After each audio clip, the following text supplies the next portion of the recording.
Now, Sheiton Atigarin joins us with stories trending around the world. Hello, Sheiton.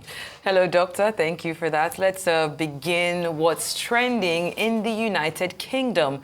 The UK's newly elected Conservative Party leader, Kemi Badenoch, has pledged to implement stringent immigration reforms, warning that the rapid pace of migration is straining public services and undermining national cohesion. Speaking at the Westminster on Wednesday, Badenoch outlined her vision for a recalibrated immigration system designed to protect Britain's resources and foster integration. Let's take a look at the video, come back and discuss. We need to talk about immigration.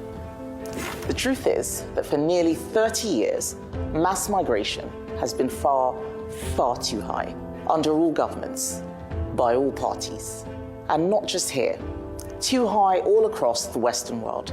And it can't continue. We need a new approach. I'm the new leader of the Conservative Party, and we're going to do things differently. I'm saying no more.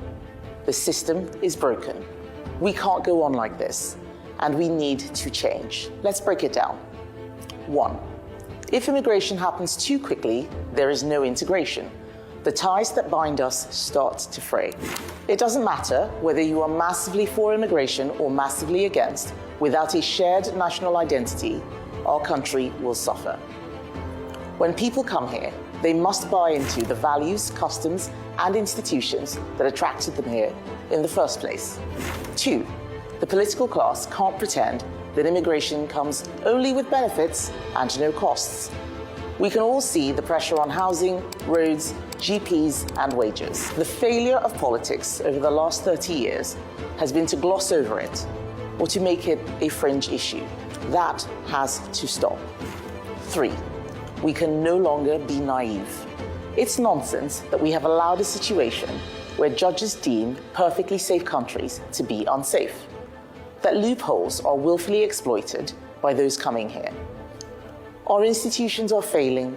They've proven they are unable to determine who wants to contribute and who is simply exploiting our openness. Britain is a high-trust society, but we can't let our system be taken advantage of. So we need to do things differently. I want to rebuild the trust between the Conservative Party and the British people. I know we've got a lot of work to do, but the first step is to accept that mistakes were made. And that is what I will do. We got it wrong, and we are going to learn. When done right, limited immigration can work for this country. But it's no surprise that many people don't believe that anymore. The Conservatives are going to develop a detailed plan for immigration to put before you at the next election. Not the policies of Labour, which are going to fail, but a real plan that will, for the first time in 30 years, actually bring immigration right down and be honest with you about the trade-offs. It's time to tell the truth on immigration, and over the coming months, that's exactly what I'm going to do.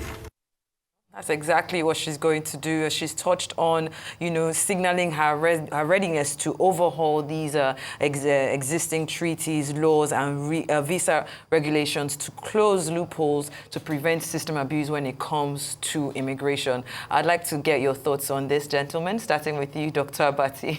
Okay, when Rishi Sunak assumed office in 2023, I think, as Prime Minister, one of the first things he said was that he was going to address the issue of the small boats across the English Channel. And there were attempts, within his own party by persons, some of the ministers saying he wasn't going far enough and there was no clarity as to what he wanted to do. So immigration became a major issue, all the people crossing from the English Channel.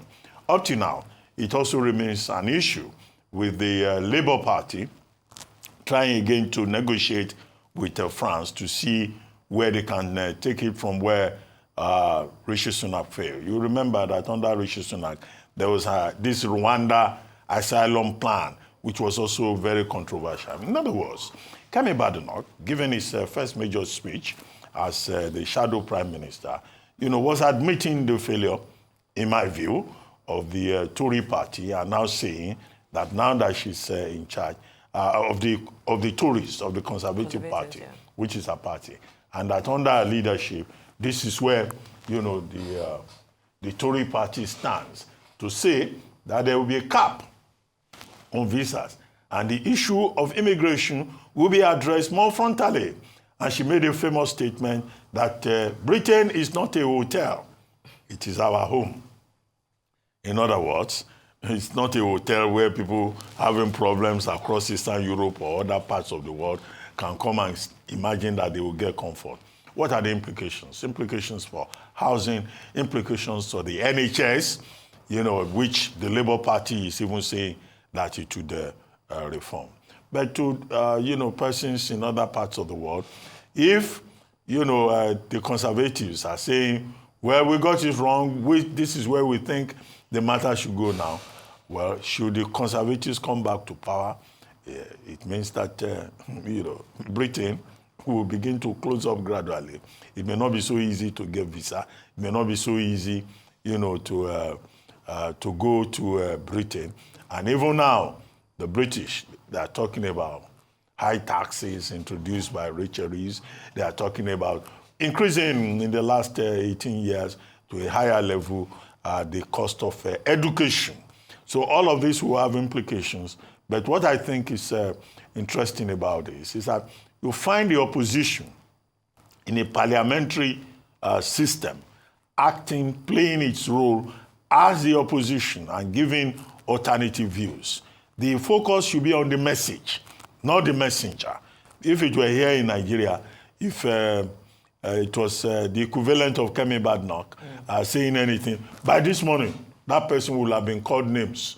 There will have been all kinds of, nobody will even listen to the message. I think that the importance of it is, the confidence with which she has taken on her role and the fact that she offers an alternative vision different from the Labour parties. Rufai? So a couple of things. And Dr. Abati, why she can offer an alternative vision is because if you go and check, what's the full title of Kemi Badenoch? It's called His Majesty's Leader of the Opposition Party. Excuse me. So it's a role recognized by the state in Britain. In fact, his salary is paid to Kemi Badenoch for being the leader of the opposition. Furthermore, she has a right to pick her own shadow cabinet. Yeah, that's true. Which shadows what is going on with the government on ground. And that's why there's a cabinet ready in an event in which there's a government toss to the opposition party. So that's the parliamentary politics at its finest. I can go into the historical gamut of when we had parliamentary politics, the Hansas of the 50s and the 60s here, the parliamentary proceedings and all of that. That's a talk for another day. But this is the parliamentary politics at its finest. But let's go to brass tacks of what Kemi is saying. Kemi is saying too many people are coming to Britain. Is Kemi the first to say it? No. The British people said it when they had the Brexit vote to trigger Article 50, to take Britain out of the EU. The reason why they made that vote was because too many people were coming. And sometimes when you are in Britain, when you see the proliferation of Polish people, you ask, am I in Britain? In the bus, in everywhere, you have people speaking their languages. But the part that I don't agree with Kemi's assertion is the fact that quick immigration is not integration. It's not true. It depends on the work at which you do with integration. She does also talk about the fact that immigration has also helped the economy. Because guess what? This same Britain had a problem with HPV drivers, lorry drivers during COVID. It was a great immigration community that used to handle that work. They had to quickly ramp up training for lorry drivers. So the work the same British people will not do, picking apples, picking fruits, and all of that on the farms, it is these low-skilled workers that will do it. There are many types of immigration. Number one, the low-skilled worker system and the high-skilled worker system. She has not been able to put a definitive plan forward. All she's not talking about is a visa cap system. Yes, Rishi Sunak had tinkered with the Rwandan idea before, but the Labour Party had rebuffed that. But what are the options on ground if Kemi wants to think? And let me try to think for Kemi Badenoch. The first option on ground that has always been touted in Britain is the Australian point-based system, where you get points based on fluency in the local language, integration mechanism, what you are bringing into the economy and some other parameters. If you get up to 65 points, then you can be qualified for that visa for you if you have skills to bring into the Australian economy. Canada, too, does some level of that ranking and point system, and that's why it takes a while. In fact, Canada is also trying to limit their migration based on that platform now. So we should be doing that for skilled workers because you need a lot of skilled workers in the economy. Secondly, for the unskilled workers, are you going to put in a visa cap system? It's not today they also try to control migration. You remember, they even did it for us at some point, that they said we're going to be paying a bond, that most Nigerians were going there to run away. They will pay a bond so that when you come back and all of that, before all of that was scrapped. So it's a big problem. But also, how we should get the buy-in of opposition people in all of that, which people like the Labour Party are also talking about, that immigration is also a right of the people. And those were the reasons why, when they took that Rwandan asylum idea of Rishi Sunak to court, he did badly in court. He never sailed through because he was also infiltrating on the rights of people. So Kemi just scratched the surface. She never put forward a coherent, plan as regards it. But like she said, in the coming days, she will interface and she will put up coherent plans. It's not just by binding what's already on ground and talking about visa caps. You need to be able to put a step-by-step preset that will formulate and be part of the manifesto of the party when she goes to elections. All right, then. Talking about workers, all these low-skilled laborers that are coming from Europe and other places. Now, one of the things that Labour under Kestama is trying to do is to address the fact that fewer British people are working. The other day, the Times of London had its front page story, lead story, saying Britain is not working. One of the things they are trying to do now is to get people to work. In fact, the NHS is also going to be reviewed to make sure that people don't stay on benefits permanently. They are even planning through the health system, West Streeting, I think West Streeting is the one in charge of health, to introduce anti-obesity pills, so that people will be given treatment and they can go to work. So those British people who just want to collect benefits, who don't want to drive trucks, who don't want to do other jobs, Labour Party is saying we need to get them back to work so that we can reduce benefits and the pressure on NHS. Yes. Fantastic points, gentlemen. But let's move on now to our next story, which is more updates on the former Kogi State Governor Yahaya Bello. A Federal Capital Territory High Court in Abuja on Wednesday ordered his remand in custody of the Economic and Financial Crimes Commission. The judge adjourned proceedings until December 10, 2024 to decide on Bello's bail application. Bello and two former officials of the Kogi State government, Abdulsalami Hudu and Umar Oricha, were alleged to have conspired to use state government funds to acquire properties in highbrow areas within the FCT and Dubai, the United Arab Emirates, worth about 110 billion naira. Meanwhile, Bello and his co-defendants had earlier pleaded not guilty to the charges when it was read to them. I remember, as of the time we spoke about this on What's Trending yesterday, was waiting to see what was going to come out of his arraignment, and now we are hearing till December 10th he's going to be in custody till then. I'd like to know what your thoughts are. Okay, very quickly, I think I addressed this yesterday when I said, you see that EFCC grants administrative bail, or the court gives court bail. Court bail is at the discretion of the court. Administrative bail is at the discretion of EFCC. The option available under EFCC is to go under the Administration of Criminal Justice Act of 2015 and say, we're still carrying out investigations, we have not concluded. But all of these, of course, will have to be argued in court. You can keep somebody longer than necessary by getting a court order. You can also, when you go before the court, apply for the person. And I was saying yesterday that they are likely to argue is a flight risk. But in all of this, whatever the issues may be, whatever the charges may be, I think, the governor, the former governor, is entitled to his protection under the law. He's assumed innocent until proven guilty. He's entitled to fair hearing. I've had the view expressed that December 10 is too long a time and all that. Well, yesterday, the person on trial will, of course, want things to be done expeditiously. But would the EFCC want things to be done expeditiously? Would the EFCC try to dictate to the court? They are not in a position to do that. The prosecutor can just make his request. It is for the court, the wisdom of the court, that would prevail. The point I made in that regard yesterday is that this should not be a vengeance operation. Nobody should say, oh, because of the drama that attended his case, then there must be a deliberate attempt to punish him. No, I don't think anybody should go through that route. After all, he was the one that gave himself up twice. First, he was not taken in. Second time, he was promptly arrested. The due process of law should follow. The blind lady of justice is blind, and everybody must know that, look, that due process must be done, within the ambit of the principles of the law court as a temple of justice. The other part of the case that I do not understand is that the court yesterday, the case that was in court yesterday, there's another similar case in the Court of Justice, Polycarp Nwite of the Federal High Court of Abuja, I think today also, looks like there are two different courts looking at the same matter.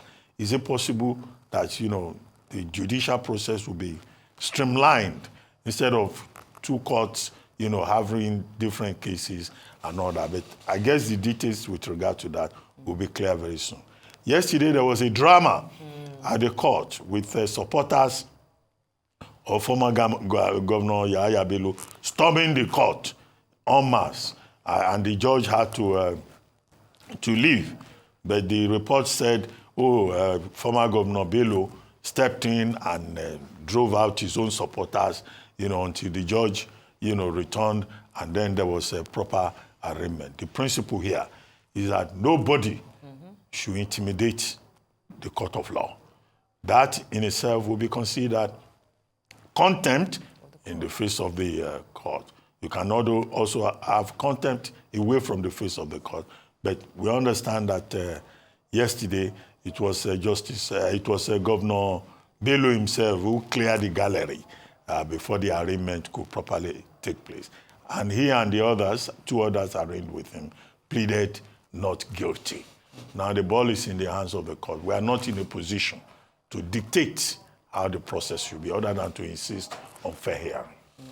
Rufai, December 10 is obviously considered a flight risk, seeing how long it took for them to even be able to arraign him. Your thoughts?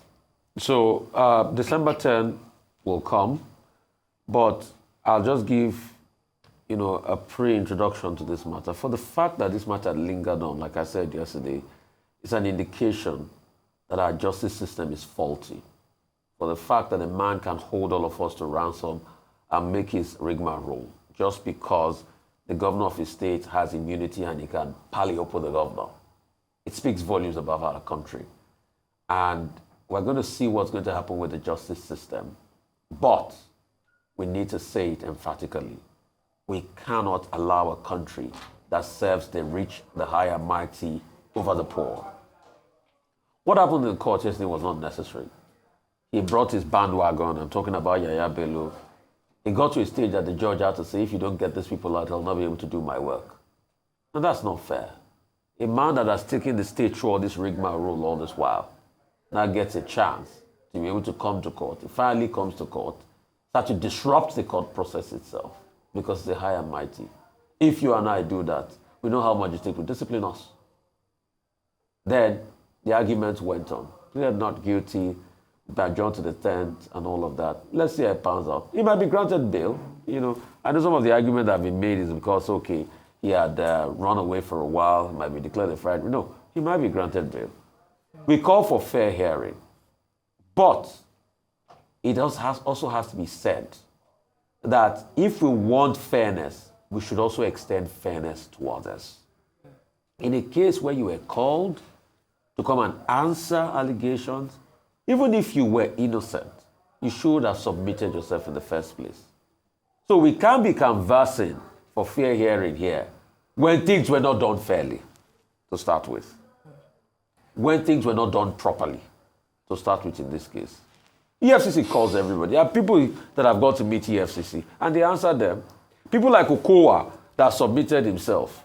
He's not any less than Yahaya Bello. They are both former governors. But he submitted himself, and he was let go after a while. After this Rigman rule, yes, we'll still say the rule of law must take its course. He has a right to fair hearing. But people too should learn to do things properly. He did that because he had the finances, he had the ability, he had the power to be able to do that. You never saw Okowa go to hide with Oboriwori when he was called. Thank you so much for that. But let's move on now to our next story. There was tension in the Senate on Wednesday as Ali Ndume, representing Borno South, objected to the entry of Zak Adedeji, chairman of the Federal Inland Revenue Service, into the chamber. Adedeji was present to brief lawmakers on 4 tax reform bills proposed by President Bola Tinubu, which the president had urged the National Assembly to pass in October. Adedeji's briefing was not outlined in the order paper of the upper legislative chamber, and that prompted Opeyemi Bamidele, majority leader, to move a motion for the suspension of the Senate rules. In response, while citing the rules of the Senate, Ndume said visitors were not allowed into the Red Chamber to speak if the item was not listed on the order paper. Let's take a look, come back and take some tweets. After the Senate, Mr. President, the order of the business says, number 10, that our business for the day will be based on the order paper. The order paper does not contain this. And for God's sake, this is a very, very, very important matter. We should not in any way try to use the position of the Senate because the order paper is clear and we have been doing this. I have no problem having them to come here and explain whatever. We have been doing that, but we follow known procedures. And that is if today this thing has to be taken, you now quickly ask for supplementary order paper that will reflect this. And as you said, this is a very, very important matter. It is not a matter that you just come and tell us after we are doing business of the day. Mr. President, you can have your way, but I will have my say. Well, Nigerians have since reacted to this. The first tweet there reads, Senator Ndume claimed not to know the merits of the tax bill. The Senate brought someone to educate him with others who don't know for clarity, yet he's angry at a procedure of the Senate that he was part of a few minutes ago. Senators should stop being oversensitive. The next tweet there reads, I don't think Senator Ali Ndume was against the Senate granting audience to the chairman of the FIRS. Rather, he was advocating for the application of the Senate rules, arguing that such an action should be properly documented on the order before it is undertaken. I know we've touched on this a lot on the morning, on the morning show today, but I really wanted to get the view of, Nigerians. There are some that believe that he was being too sensitive. There are some that believe that the rules were there for a reason. Can we just touch on it quickly before we move on to our next story? Rufai. Okay, truth has to be said. See, I do not totally support what Senator Ali Ndume did there. If you are having an argument, a debate in the Senate, and your fellow senators have brought people that will throw more light on that debate, it's only fair to let them in. You might have your rule books and everything, but what were those people in there for? They were there for the interests of Nigeria, to be able to make clarity. What he did, sort of to me, looked like a filibuster, like they say in America. He wanted to filibuster the people not coming there so that they will not be able to explain about that tax bill. But it didn't work in the end. It didn't succeed. And kudos to the like of Kemi Badenoch and other senators out there that stood tall. In the end, most senators have now seen the truth because Taiwo Idele and his team were able to explain properly and say to them that this is the truth about the tax bill, and leave it up for them to make their decisions. And that bill will be passed soon. See, I condemn President Tinubu on many things. But on this tax bill, I think he has done a good job. And if I commend him, I commend him. For me, it's for God and for country. I still condemn him on NNPC and the scam that happened there and the announcement that the refinery was started when they were blending. I will condemn him for that. But when he has done well, on this tax bill with Taiwo Idele, I think he has done some good work. And if this bill needs to be reviewed, it should be reviewed. So please, let's stop playing politics with all of this. And I ask you, why was it Ndume and Ningi? Let's stop deceiving ourselves. We want this country to move forward. If you have doubts on Ndume and Ningi, put your doubts forward. Make your own position paper. Put your doubts forward when it's up for review. Dr. Ruben, very briefly, please. Okay, the whole purpose of the outcome of the Tax Reform and Fiscal Policy Committee set up by President Tinubu, headed by Taiwo Idele, is to reform the tax regime in Nigeria. That committee sat, organized public hearings, listened to people, and came up with proposals to the federal government of Nigeria with regard to the Nigerian Revenue Service Act Bill, Nigerian Revenue Service Bill, replacing FIRS, the Joint Revenue Board, bill, establishment bill, the VAT bill, which is to address, and then the tax administration bill, recommending the repeal of the VAT Value-Added Tax Act of 2004. Now, in principle, there is a general agreement that there is a problem with tax administration in Nigeria and also with revenue collection.